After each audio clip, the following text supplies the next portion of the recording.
I commend the mayor for starting the conversation and bringing the issue to the forefront. As a city going towards 9 million, we are in dire need of a long-term solution which moves people away from their dependency on cars and on to trains, buses, and subways. But the mayor's plan will not achieve that. Bluntly, there needs to be a massive investment in mass transit throughout the city.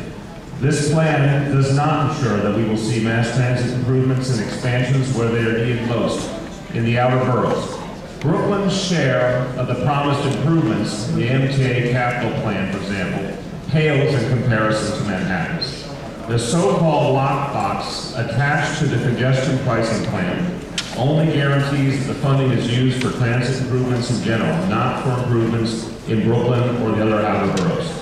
Just two Manhattan projects, for example, the 2nd Avenue subway and the East Side access, make up almost 20% of the MTA's plan.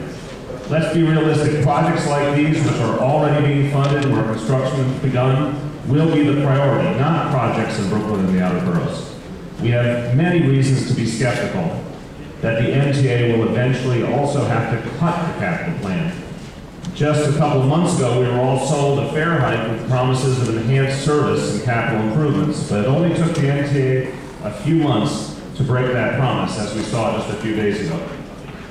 At the end of the day, Brooklyn residents could end up footing the bill for a set of Manhattan mega projects without a single Brooklyn project to show for it.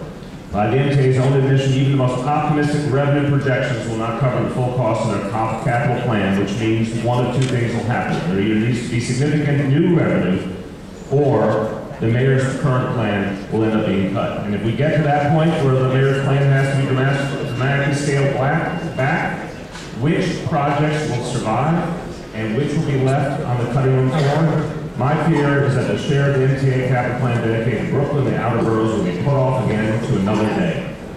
Rushing into congestion pricing without a real citywide discussion is not the way to make real change. There are a number of alternatives we should act on, such as the cross-harbor rail freight tunnel, large-scale investment in ferries, which once again better regulation of parking placards, increased traffic violations, and increasing the number of metered parking spots.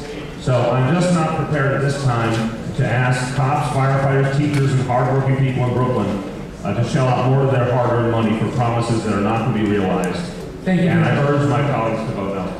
I'm going to ask that everybody try to keep their comments to a 2-minute time frame, since we do have so many people discussing the different sides of the issue of today. I know everybody has prepared their remarks and has been thinking about this for a very long time, and I think that we need to keep it to the 2 minutes so we can get through the hearing, through the city council in a timely fashion. Next, we have Councilor Charles Brown. Thank you very much, Mr. Chair. I just want to encourage